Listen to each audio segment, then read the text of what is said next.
These days you can buy just about anything with a credit or debit card, from a hamburger to a stick of gum, but there are still a few businesses in our area where cash is king. Now, one previously cash-only favorite in Lafayette has made the switch to accepting plastic.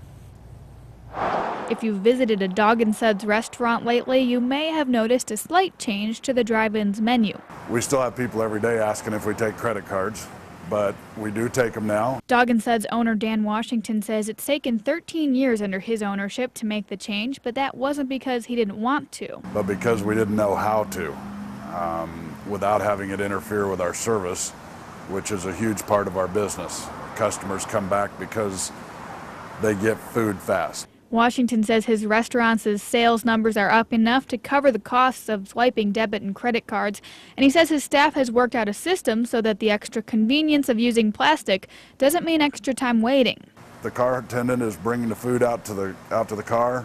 If the customer wants to pay with a credit card, then they take the card, the ticket that they have, they come back inside, swipe the card, and take it on a clipboard out to the customer. Across town at the XXX restaurant, owner Greg Erisman says his business will remain cash only, and it's not just a question of speedier service. He says the time commitment and costs of being credit card ready are absolutely prohibitive. Erisman says the credit card companies would require his business to add an additional phone line that's DSL capable, plus charge 4% on every credit card purchase. And with the speedy rate of service at the restaurant, he says he'd have to hire 7 full-time workers just to swipe credit and debit cards all day. And all those extra costs would be passed on to customers.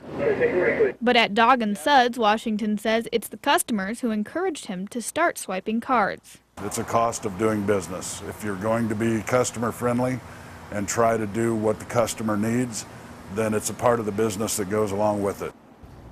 And Greg Erisman at XXX says for his customers who don't carry cash, he has an ATM machine that only charges $1.50 for withdrawals.